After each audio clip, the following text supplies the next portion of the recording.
I redesigned my backyard 3 times in the last 10 years. It started off looking like this, pretty grim. Then I turned it into this, which looked amazing but required a ton of work to maintain.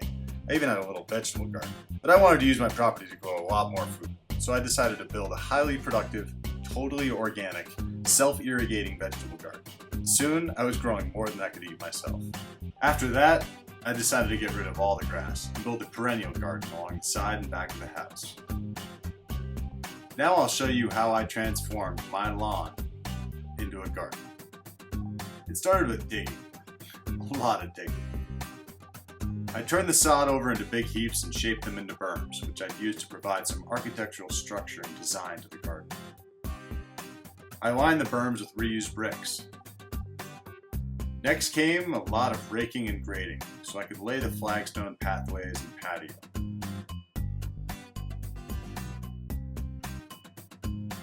I reused a lot of flagstone for my last garden project. Found some more on Craigslist, and I got a lot of big pieces from a neighbor, which was great. Getting the flagstone laid just right was backbreaking and tedious work, but it came out just the way I wanted it to. I had a vision for the side of the house, but it took a while to fully develop, so I kept plugging away in the back. My mother was kind enough to come out from Rhode Island to help me decide what varieties to plant, where to place them, and then start putting roots in the ground.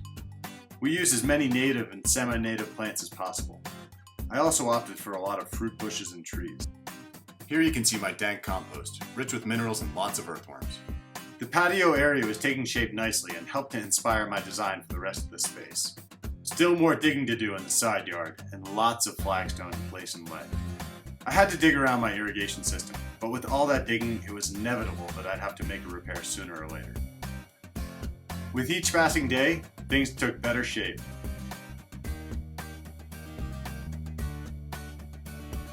My vision for the side yard started to become a reality.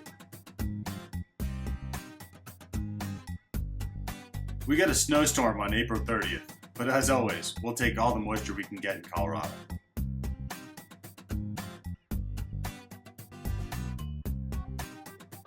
Some of the stones I moved were enormous, and placing and setting the flagstone seemed like a never-ending task.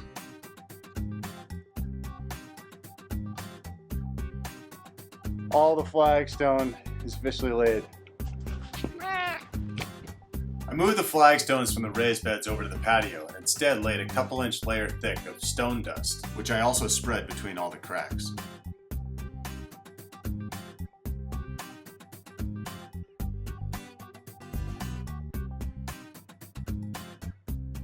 I also spread stone dust between stones on the walkways to provide a flat, sturdy, and weed-free area.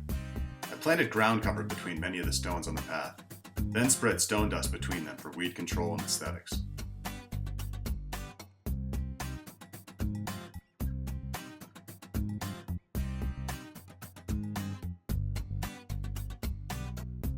Vegetables didn't get my full attention in the spring, but I still managed to grow quite a bit of food. Since I no longer had a big area to grow compost crops, I decided to go vertical and grow monster sunflowers to use as green manure. They just kept getting bigger and bigger.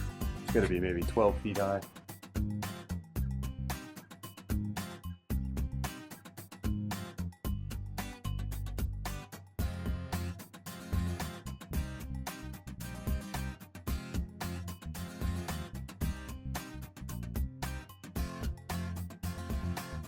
I think we planted about twice as much as we needed to.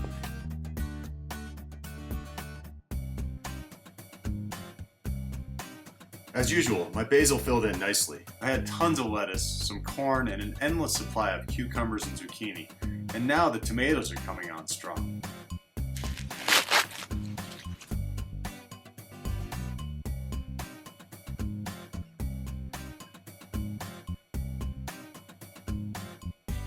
I thinned out the plantings, and I'm really happy with the results. After all that work, Jack the cat and I have got a lush backyard garden oasis to relax in and enjoy.